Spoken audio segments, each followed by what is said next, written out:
कालेश्वर भगवान की, प्रयागराज भगवान की, गंगा यमुना सरस्वती माता की, श्री हनुमंत लाल की, संत समाज की। हर हर महादेव, हर हर महादेव, हर हर महादेव, हर काशी विश्वनाथ।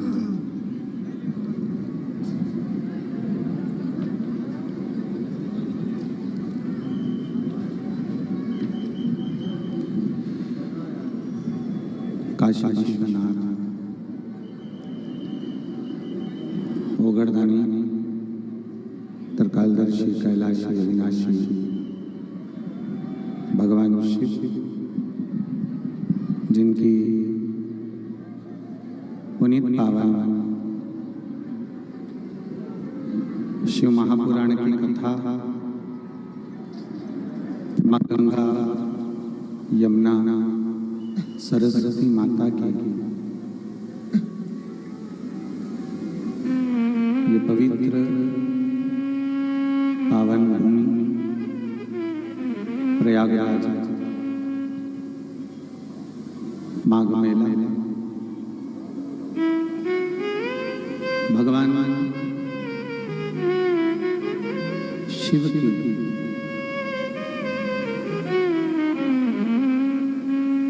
और भगवान राम जी की पवित्र कथा प्रारंभिक स्थली है प्रयागराज की भूमि। तो आज आप और हम दोनों और जितने आस्था चैनल पर श्रवण कर रहे हैं, फेसबुक यूट्यूब पर सुन रहे हैं, वो सब आज माघ मेले से पवित्र हो गए, जो शिव महापुराण की कथा यहाँ से श्रवण करने का मौका मिला।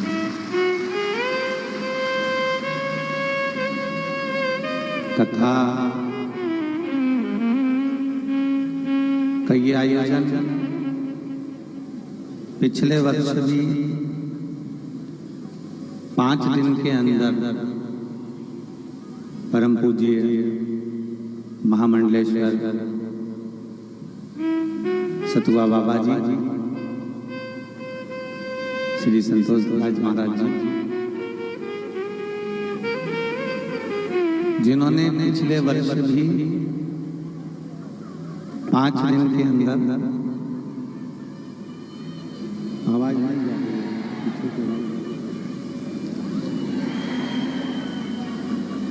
नहीं आ रही है। पिछले वर्ष भी सतुआ बाबा सेवा शिविर, सतुआ बाबा सेवा शिविर द्वारा ये पवित्र शिव महापुराण की कथा का 2 दिवसीय आयोजन पिछले वर्ष भी रहा। ना जाने आप लोगों ने सतुआ बाबा पे कौन सा टोना कर दिया।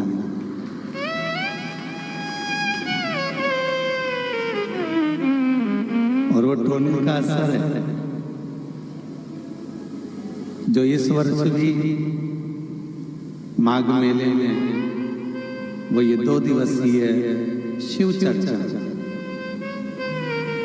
हम भले इसको शिव चर्चा कर दें और हम भले इसको कह दें कि ये शंकर भगवान की केवल चर्चा,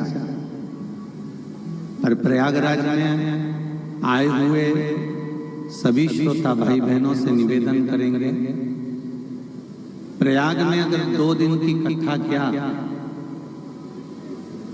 5 मिनट की भी कथा और 5 मिनट की भी कथा क्या शिव महापुराण यानी 1 मिनट की भी मिल जाए तो समझ लेना कि पूरी 7 दिन की शिव पुराण बन गई। बोल बम का नारा है, सारी समस्या का हल। अब आप ये विचार करिए कि हमको भले 1 मिनट भी अगर मिल जाए प्रयागराज की भूमि पर शिव महापुराण की कथा, तो तो ये मान लेना कि आपकी पूरी 7 दिन की, 5 दिन की, 9 दिन की, 1 महीने की पूरी शिव पुराण का फल आपको मिल पूरी कथा का। अब उसमें आप लोग ये ना सोचिएगा कि बाबा जी आपने 2 दिन की कथा कराई, बाबा जी आपने 3 दिन की कथा कराई, ना, बल्कि बाबा जी को पकड़ के रखना कि हर साल कथा होती है, प्रत्येक वर्ष। और हम तो कहेंगे कि कथाओं में समय का बहुत व्यस्तता रहती है, फिर भी सतुआ बाबा का ऐसा प्रेम है महाराज जी का कि वो खींच कर 2 दिन तो ले ही लेते हैं और कथा करवाई लेते हैं। ये उनकी आशीर्वाद है, उनकी कृपा। बाबा देवादिदेव महादेव की कृपा।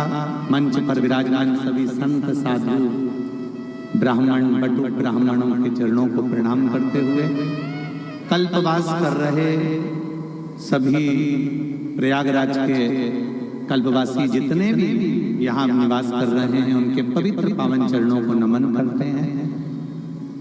जो अतिथिगण आए हैं उनको भी नमन प्रणाम करते हुए ये पवित्र 2 दिवसीय शिव महापुराण की कथा का लाभ लेने का आप और हमको सौभाग्य मिला है।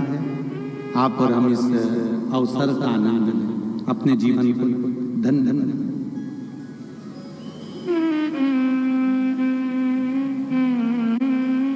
एक जीवन में मानव का शरीर मिलना और मानव शरीर प्राप्त कर कर भगवत के भक्ति तक पहुंचना, ये बहुत कठिन है।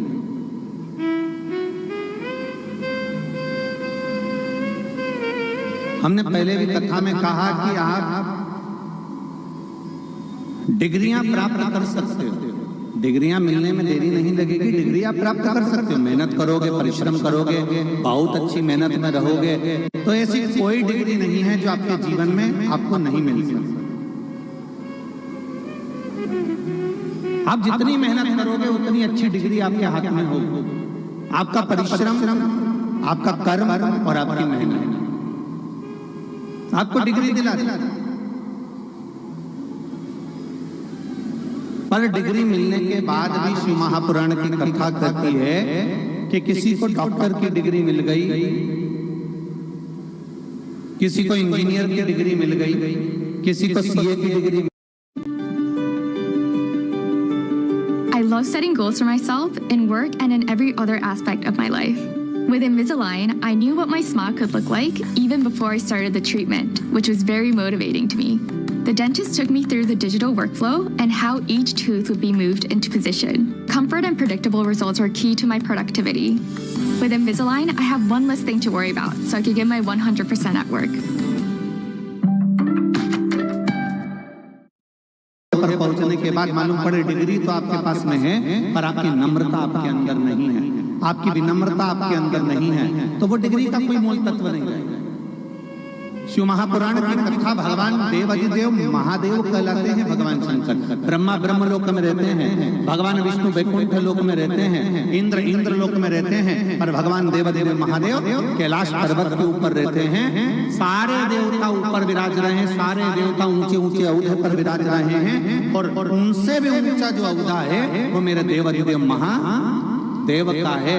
पर महादेव इतने ऊंचे औहदे पर होने के बाद भी मेरे देवादिदेव महादेव नम्रता, सहजता, सरलता किसको कहते हैं कि देवताओं ने मंथन करा और मंथन में अमृत को देवताओं ने रख लिया पर विष मेरे महादेव के पास में भेज दिया और महादेव के पास में विष गया तो भी मेरे महादेव मुस्कुराकर उस विष को पी गए, क्योंकि महादेव को मालूम था कि मैं बहुत घर का बड़ा व्यक्ति हूँ और घर का जो बुजुर्ग होता है, घर का जो बड़ा होता है उसको विष पीने की आदत सी हो जाती है, वो लोगों की बात सुनने की आदत अपने अंदर रख ही ले।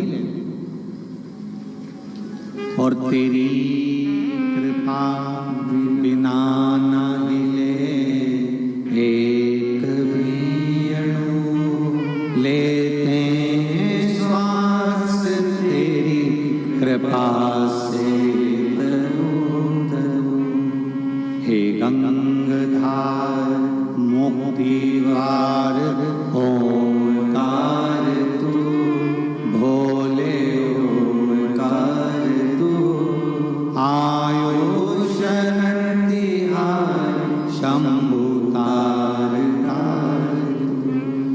बखान क्या करूं मैं राखों के ढेर का, चपटी बहुत में खजाना कुबेर का। हे गंगाधार मुक्ति द्वार ओंकार तू, भोले ओंकार तू। आयु शरण तिहार शंभुतार। एक विनम्रता हमारे भीतर। शिव विनम्रता देते हैं। एक कथा थी, भगवान देवदेव महादेव काशी में नंदनवन में मेरे बाबा माता पार्वती को लेकर भ्रमण करते, मां जगत जननी उनके साथ भ्रमण करते। थोड़ी देर चलते चलते माता पार्वती की दृष्टि एक छोटे से बच्चे पर पड़ जाती है। बहुत छोटा सा बालक, बहुत छोटा सा। और माता पार्वती जी की दृष्टि पड़ी।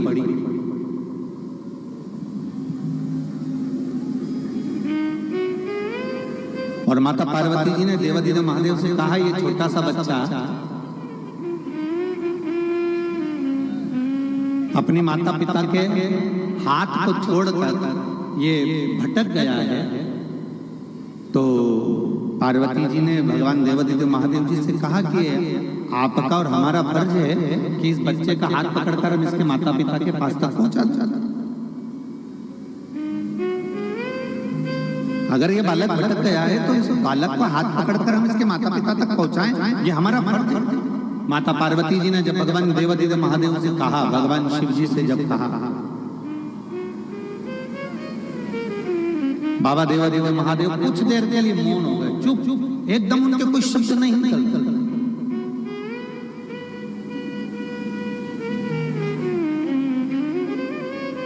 कुछ देर निकला, थोड़ा समय निकला, फिर इसके बाद में पार्वती जी ने फिर बाबा देवादिदेव महादेव से कहा, बाबा ये छोटा सा बच्चा है और मार्ग भटक गया है, तो आपका और हमारा फर्ज बनता है कि अपन इसका हाथ पकड़कर इसके माँ बाप तक पहुंचा। शिव जी कुछ नहीं, मौन। थोड़ी देर बाद पार्वती जी क्या देखा दी, थोड़ी देर तक तो बच्चा रोया, थोड़ी देर तक तो वो बच्चा बिलखा। थोड़ी देर बाद माता पार्वती जी ने क्या देखा कि वो बच्चा बिलख रहा था, रो रहा था। और थोड़ी देर बाद वो बच्चा उठा और राह ढूंढते ढूंढते ढूंढते ढूंढते ढूंढते ढूंढते कुछ समय में वो अपने माँ बाप के पास में पहुंच गए। अब शिव जी ने तुरंत पार्वती मैया का इशारा करा और इशारा कर कर कहा, देखो पार्वती, ये बालक अपने माता पिता के पास पहुंच गया। ये बालक अपने माता पिता के पास पहुंच गया। पार्वती देखिए आप, पार्वती जी ने जो देखा तो पार्वती जी कहती है, गजब की बात प्रभु, ना तो हमने इसको मार्ग बताया, ना हम इसका हाथ पकड़कर लेकर गए, और ना हम इसको हाथ पकड़कर वहां तक हम पहुंचा पाए, और ये अपने माँ बाप के पास पहुंच गए।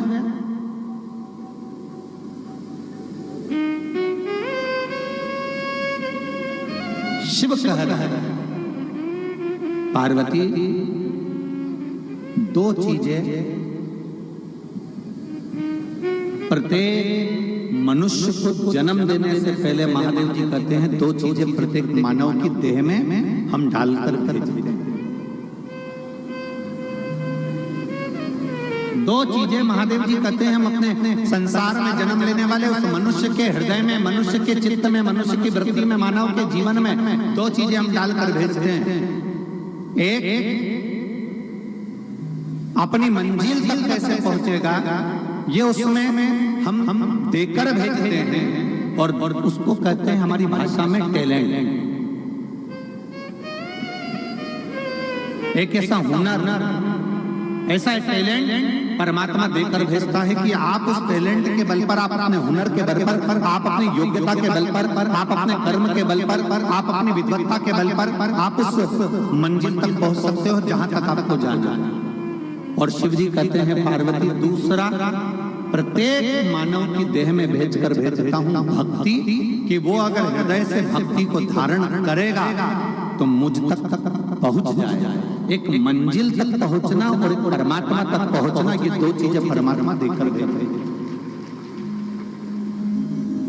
ये दो चीजें मेरे परमात्मा देकर भेजते हैं। एक हमें जिस मंजिल तक जाना है वो परमात्मा ने हमको एक अच्छा टैलेंट देकर भेजा है, अच्छा ज्ञान देकर भेजा है। बस उसको थोड़ा सा हमें निखारना, थोड़ा सा हमको उसको देखना है कि आखिर वो है कैसे, हमारे भीतर ऐसा कौन सा हुनर है, हमारे भीतर ऐसा कौन सा वो तत्व छुपा हुआ है जिसके बल पर हम अपनी मंजिल तक पहुंच सकते हैं।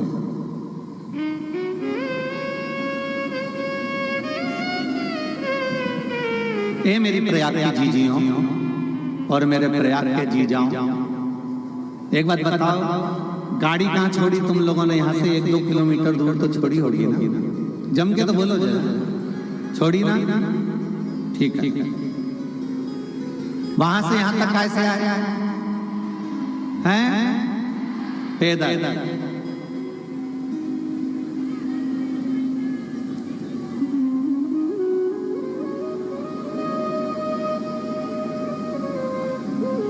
तुम्हें विश्वास था कि तुम कथा स्थल तक पहुंच जाओगे? काय पर विश्वास था? अपने आप पर कि अपने पांव पर? अपने पैर पर तुम्हें विश्वास था। ऊपर वो लोग कह रहे थे कि गुरुजी हमें एक बात समझ में नहीं आती, आप किस पे भरोसा करते हो? डमरू वाले पर विश्वास करते हो कि मुरली वाले पर विश्वास करते हो? आप किस पे विश्वास करते हो? हमने कहा कि ये जितना यहाँ ये कथा में आए हैं ना, पोटला वाले, ये बैग ले लेके और सिर पे अपना अपना पोटला, बिस्तर, दरी, चादर सब ले लेकर जो आए हैं ना, ये किसी डमरू वाले से और मुरली वाले से कम नहीं है। इनका विश्वास बड़ा।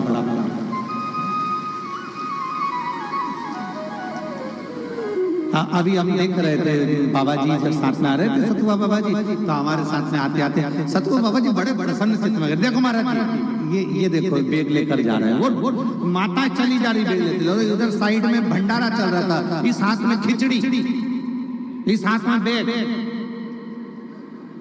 और पीछे छोरा बच्चा, वो मम्मी की साड़ी पकड़ा हुआ, और उसके हाथ में आइसक्रीम पीले कलर की।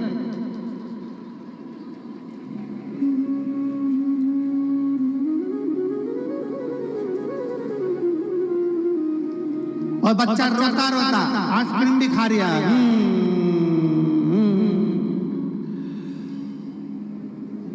और माँ एक हाथ में खिचड़ी, एक हाथ में बैग।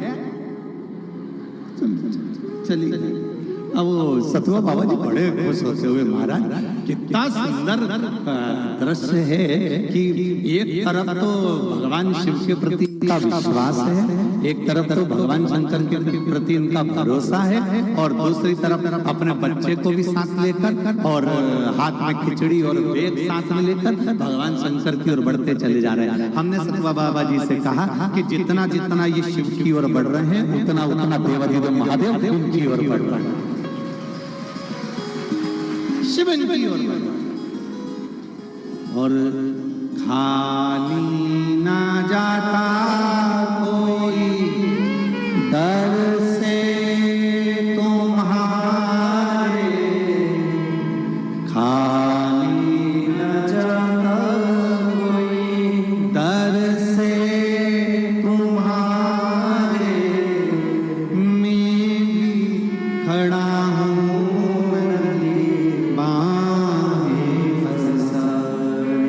अपने हृदय से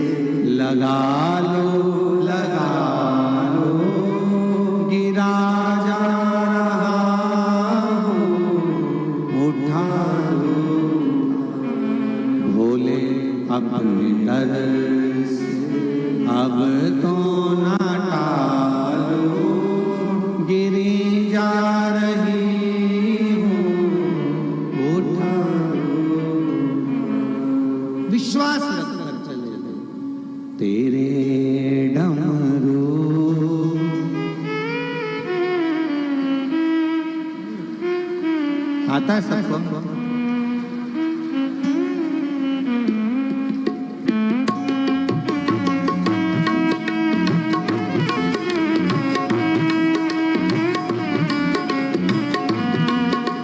शंभो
एक देवराज नाम का ब्राह्मण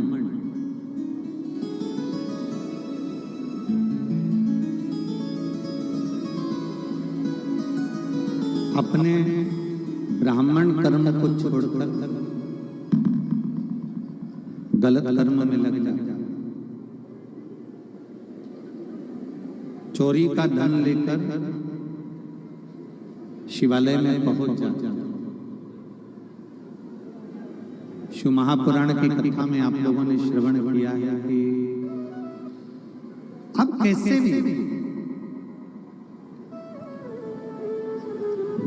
अच्छे हो बुरे हो, आप जैसे भी फिर भी अपने माता पिता के लिए आप श्रेष्ठ हो। एक बात हमने पहले कही थी, आपके स्मरण में होगी कि एक बच्चा यदि गटर में नाली में कीचड़ में गिर जाता है तो वो बच्चे को मोहल्ले के लोग निकाल जरूर लेंगे, कॉलोनी के लोग उसको बाहर जरूर कर लेंगे, पर अपने गले नहीं लगाएंगे। लगाएंगे क्या? जम के तो बोलो लगाएंगे नहीं। बच्चा अगर नाली में गिर गया, बच्चा अगर गटर में गिर गया, बच्चा अगर खड्डे में गिर गया तो मोहल्ले के लोग उसको निकाल जरूर देंगे, पर मोहल्ले के लोग, कॉलोनी के लोग, सोसाइटी के लोग अपने गले से नहीं लगाएंगे। गले से कौन लगाएगा? अगर माँ ने देख लिया या पिता ने देख लिया या माँ ने देख लिया तो फिर वो माँ और पिता जब एक बार देख लेते हैं तो बच्चे को तुरंत दौड़ते हैं और दौड़कर उसको अपने गले से लगा देते हैं। अब माँ बाप ने ये नहीं देखा कि यह बच्चा गंदगी में सना हुआ है या गटर के पानी में लगा हुआ है या गंदे पानी में लगा हुआ है। माँ बाप ने तो ये देखा कि मेरी औलाद है, मेरी संतान, और उसको गले से लगा। जैसे माता पिता ये देखते हैं कि मेरा बच्चा है और मुझे गले से लगाना है, उसी तरह आप कितने भी पाप कर्म में विलीन हैं। कोई कहता है आप झूठ बोलते हैं मंदिर मत जाया करो, कोई कहता है आप चोरी करते हैं मंदिर में मत जाया करो, कोई कहता है आप कपट करते हैं मंदिर में मत जाया करो, कोई कहते हैं आप ऐसे गंदे हो मंदिर में मत जाया करो। शिव महापुराण की कथा कहती है, सनातन धर्म कहता है, हमारा हिंदू धर्म कहता है आप कितने भी बेकार हो तो भी शिवालय में जाया करो, तुम्हारा पिता एक दिन तुम्हें गले से जरूर लगाएगा, ये निश्चित है। आप शिवालय में जाओ, तुम्हारा पिता तुम्हें गले से जरूर लगाएगा, ये निश्चित है। तेरे मंदिर में आना मेरा काम है और मेरी बिगड़ी बनाना तेरा। आप उसके दरवाजे तक जाओ तो सही, आप उसकी चौखट तक जाओ तो, जब आप उसके दरवाजे तक जाओगे, चौखट तक जाओगे, जब आप उसके दरवाजे तक पहुंचोगे तो वो एक ना एक दिन आपको हृदय से लगाएगा ही, ये निश्चित है। आपको अपने गले से, अपने कलेजे से लगाएगा ही, ये पक्का।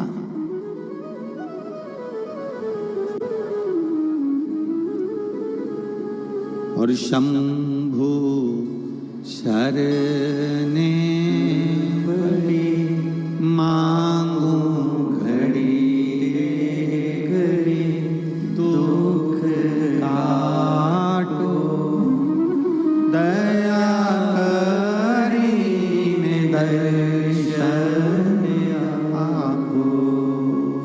शंभु शरण पड़ी मांगू घड़ी रे घड़ी दुख काटो दया करी दर्शन।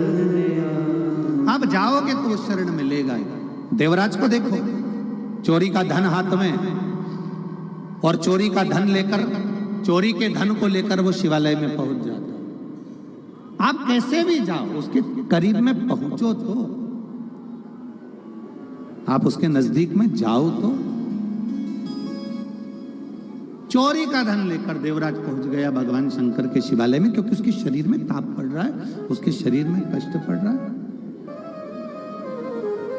उसके शरीर में तकलीफ हो रही है, उसके शरीर में कष्ट हो रहा है। और जब वो शरीर में कष्ट हो रहा है, तकलीफ हो रही है, तो वो बुखार आने पर, ताप पड़ने पर वो शिवालय के अंदर प्रवेश कर गया। भजन नहीं सुहा रहा, शिव महापुराण की कथा वहां चल रही थी। कोई विद्वान संत वहां कथा का वाचन कर रहे थे।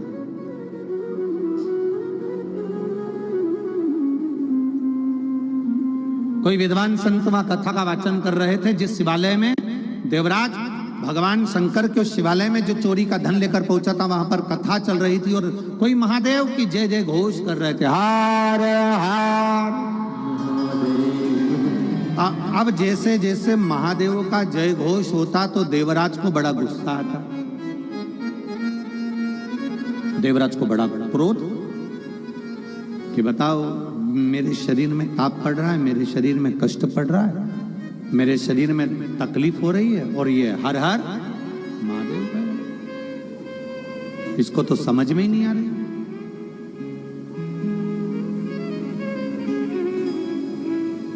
जब तक गलत अन्न और गलत धन,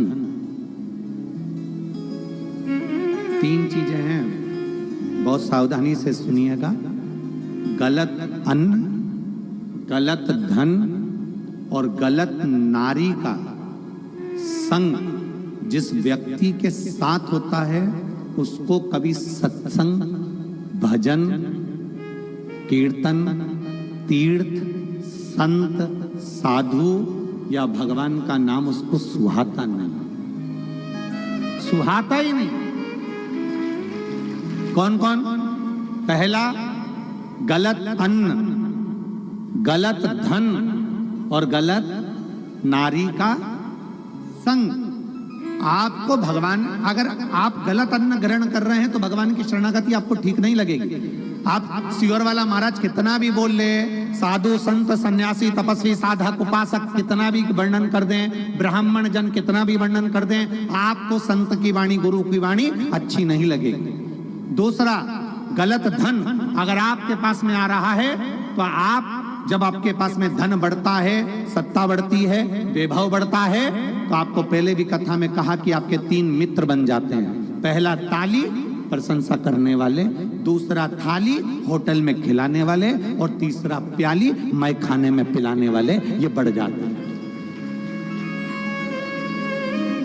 ये तीन मित्र बढ़ जाते हैं और ये तीन मित्र एक दिन बर्बाद कर कर छोड़ देते हैं। तो शास्त्र कहता है, एक अन्न का असर जल्दी होता है, दूसरा धन का असर, गलत धन यदि आपके पास में आ रहा है तो उसका असर जल्दी होता है, और तीसरे नंबर पर है पर स्त्री, कोई ऐसी नारी जो तुम्हारे से केवल धन के लोभ में जुड़ी है, कोई धन के लिए, कोई व्यापार आदि के लिए, कोई आपसे सिद्धता पाने के लिए, कोई अच्छा पाने के लिए आपसे जुड़ी है, तो समझ लो कि वो आपको बर्बाद कर कर ही छोड़ेगी। पर नारी, ये भी एक देखा,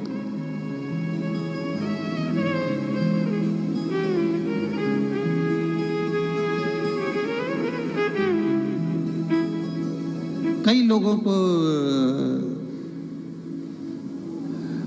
राम मंदिर में, अयोध्या में राम जी विराजमान हुए, कई लोगों को बहुत अच्छा लगा, बहुत अच्छा। लोगों ने खूब जय घोष लगाई, खूब जय नारा लगाया, जय जय श्री राम, खूब चिल्ला। पूरे भारत में और पूरे विश्व में राम जी के अयोध्या में बैठने की जय जय घोष हुई। माननीय प्रधानमंत्री मोदी जी ने, माननीय उत्तर प्रदेश सरकार के मुख्यमंत्री माननीय योगी जी ने, और सारे साधु सन्यासी तपस्वी साधक उपासक संतों ने भगवान राम जी महाराज को वहां पर विराजमान किया। कईयों को अच्छा लगा, बहुत अच्छा, पर कई ऐसे भी थे जिनको अवध में राम जी बैठ रहे होंगे तो सुहा नहीं रहा होगा, रात की नींद गायब हो गई। कई ऐसे भी। शास्त्र कहता है तीन चीजें जिसके पास में व्यर्थ की आ गई है, समझ लेना, उसको सत्संग नहीं सुहारा, उसको राम नहीं सुहारा, उसको कृष्ण नहीं सुहारा, उसको शिव नहीं सुहारा, उसको भगवान का भजन नहीं सुहारा, उसको स्मरण नहीं सुहारा। आप घर से चले अपना कल्पवास का सामान लेकर, कल्पवास का सामान लिया, लकड़ी ली, संविदा ली, अनाज लिया, अन्न लिया, टेंट लिया, सारा सामान लेकर आप प्रयागराज की पवित्र धरा पर पहुंच गए। और प्रयागराज की पवित्र धरा पर पहुंच गए, मालूम पड़े उस कल्पवास के अंतर्गत आप तो भगवान का भजन कर रहे हो, आप राम नाम जप रहे हो, आप कृष्ण नाम जप रहे हो, आप गंगा का स्नान कर रहे हो, त्रिवेणी संगम में जा रहे हो, दीपदान कर रहे हो, भगवान के विरल भक्ति को धारण कर रहे हो। 1 महीने के लिए आप भगवान का भजन करने के लिए आए हो, 1 महीने के लिए आप प्रयागराज की पवित्र भूमि पर विराजमान हो, शिव नाम, राम नाम, कृष्ण नाम आप जप रहे हो। पर 1 महीने के अंदर 1 दिन, 2 दिन, 3 दिन हमारी वाणी का आपको थोड़ा बुरा लग सकता है, जितने लोग यहाँ बैठे हैं, हो सकता है बुरा लग जाए, तो आप टेंशन मत लेना, लग जाए तो अगली बार मत भुलाना, उसमें कोई चिंता का विषय नहीं। 1 महीने के लिए हम कल्पवास करने के लिए आए, 1 महीने हम यहाँ रहने के लिए आए, 1 महीने के लिए त्रिवेणी संगम पर आए, 1 महीने के लिए अन्न का सामग्री। शंभू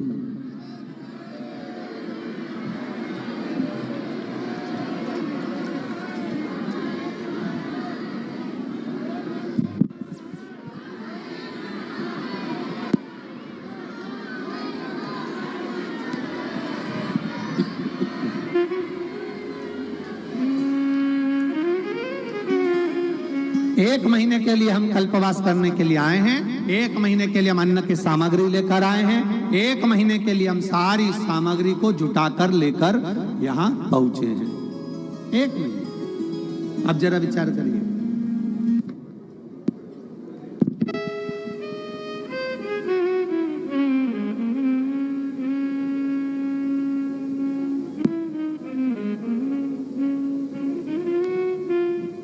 एक महीने की पूरी सामग्री,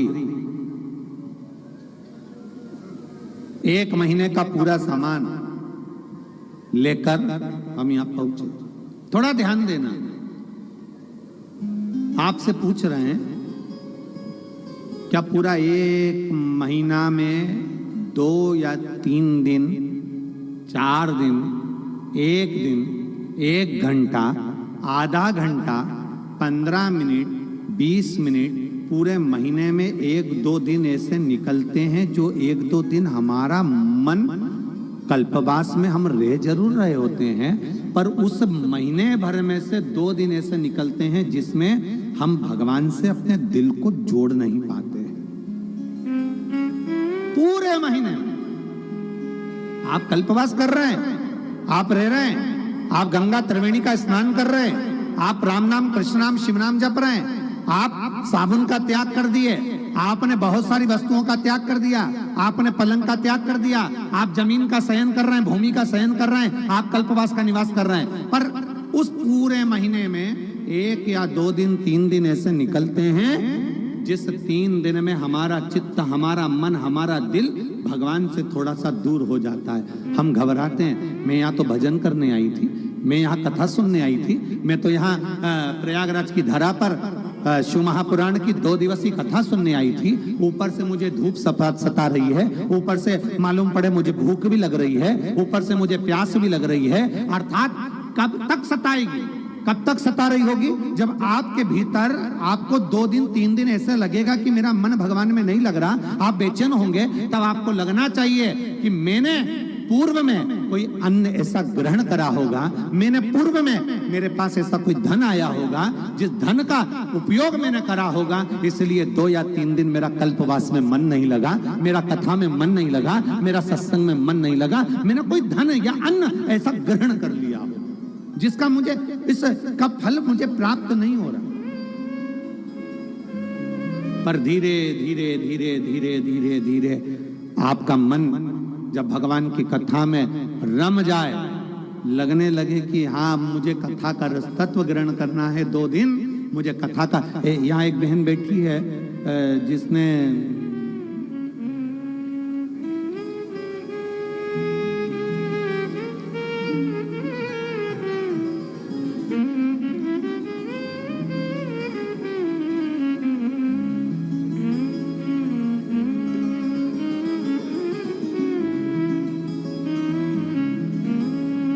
जिसने केवल एक दिन की कथा कानपुर की सुनी थी, अन्नू तिवारी। मैं अन्नू तिवारी, पति चंद्रकांता तिवारी, बर्रा 2 कानपुर के निवासी हूँ। कहीं बैठी हैं? आप ही हैं? हाथ हिला दो एक बार ऐसे। श्री शिवाय नमस्तुभ्यम। जितने लोग एलईडी पर पत्र को पढ़ रहे हो, टीवी पर आस्था चैनल पर पत्र को पढ़ रहे हो, वो टीवी के माध्यम से भी पत्र को पढ़ सकते हैं। मैं अन्नू तिवारी, पत्री चंद्रकांता तिवारी, बर्रा 2 कानपुर के निवासी हूँ। मेरा मोबाइल नंबर ये है। मैं बाबा की भक्ति का क्या गुणगान करूं गुरुदेव। शिव भगवान के प्रति मेरा भाव कम था, पर बाबा की कृपा से अब मैं भगवान को बहुत मानती हूँ। मैंने कथा पहली बार आपको टीवी पर श्रवण करी है। कथा सुनने का मन मेरा केवल आपको कथा के माध्यम से, टीवी के माध्यम से जुड़ा। जब आप कानपुर में कथा करने आए तब पहली बार आपकी कथा सुनी थी। वो भी केवल एक सुनने का कारण इतना सा था, जिसके मुंह से सुनी थी उसने एक ही बात कही थी कि कहीं पंडाल में बैठकर कथा श्रवण करी जाती है, जो मांगा जाता है बाबा वो देता है। गुरुदेव, मेरी एक बीमारी ऐसी थी जिसके कारणवश मेरे को चक्कर आ जाते थे और सर्वाइकल के कारणवश मुझे तकलीफ बनी रहती थी। मैंने सोचा कि पहली बार मैं कानपुर में कथा हो रही है, सब कहते हैं कि एक दिन की भी अगर शिव पुराण तुम्हें सुनने को मिले तो सुनना, उसका फायदा, उसका लाभ मिलता है। मैंने कानपुर की शिव महापुराण की कथा केवल एक दिन की श्रवण करी गुरुदेव, और आज बाबा को धन्यवाद देने का मौका पूज्य गुरुदेव सतुआ बाबा ने दिया है, जिनके इस पावन प्रांगण में बैठकर मैं यहाँ अपने हृदय से कह सकती हूँ आज मेरी पूरी बीमारी समाप्त हो चुकी है और मैं बाबा को यहाँ धन्यवाद देने के लिए। अब ठीक है बाबू, एक बार हाथ हिला दो। श्री शिवाय नमस्तुभ्यम। एक पत्र और है, बड़ा सुंदर लिखा।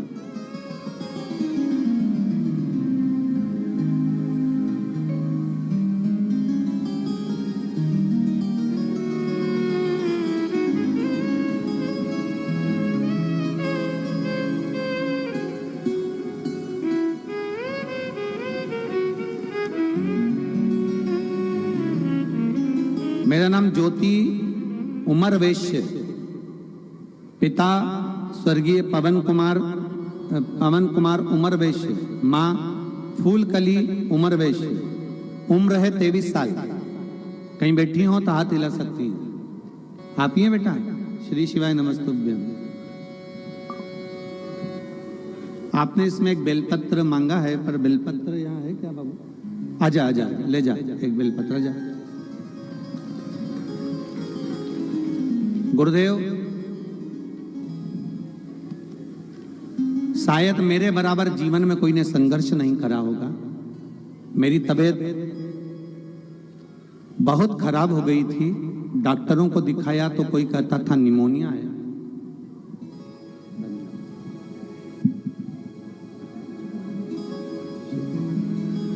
कोई कहता था निमोनिया है, कोई कहता था टीबी है। बीमारी का पता नहीं पड़ा। तब लखनऊ के हॉस्पिटलों में दिखाया, अल्ट्रासाउंड कराया तो मालूम पड़ा कि मेरे चेस्ट में दाईं तरफ गठान हो गई है। उस गठान का मालूम पड़ा तो उस गठान के फेफड़े में पानी भर चुका था और वहां एक गठान थी। गठान का मालूम पड़ते ही तब हमारा इलाज चालू हुआ, और वो गठान साधारण नहीं है, कैंसर की गठान है। गुरुदेव, कैंसर जैसी बड़ी बीमारी की गठान सुनकर आंखों से आंसू बह गया। मेरा वो बीमारी के कारणवश एक तरफ पूर्ण तरह से मुझे तकलीफ होने लगी, और डॉक्टर ने बोला कि इसकी जो गठान है वो पूरे शरीर में कैंसर की गठान का पस फैल चुका है, जिसके कारणवश ये 2 या 3 दिन की जीवित रहेगी, क्योंकि इसका कैंसर 4th पर पहुंच चुका है। इसका बचना बहुत मुश्किल है। मगर मेरे भोले बाबा तो भोले बाबा हैं गुरुदेव। मैं क्या वर्णन करूं। टीवी पर आपकी कथा सुनकर मुझे बल मिला। मैं बिस्तर पर लेटी लेटी कथा सुनती थी। तब मेरी मम्मी ने 1 लोटा जल शिवजी को चढ़ाना प्रारंभ करा और बाबा का पशुपतिनाथ का व्रत किया। महाराज, मैं बाबा का क्या वर्णन करूं। 10 महीने 20 दिसंबर तक में फेफड़े में पानी भराता रहता था और मेरा कैंसर मुझे तकलीफ देता रहता था। पर जिस दिन से मैंने बेलपत्र खाना प्रारंभ करी और शिवजी पे चढ़ा हुआ जल पीना प्रारंभ करा, श्री शिवाय नमस्तुभ्यम का जाप करना प्रारंभ करा, आज मैं पूर्ण तरह से सुखी होकर मेरा कैंसर भी समाप्त हुआ और मेरा फेफड़े में पानी भरना भी समाप्त हुआ। मैं बाबा को यहाँ प्रणाम करने आया।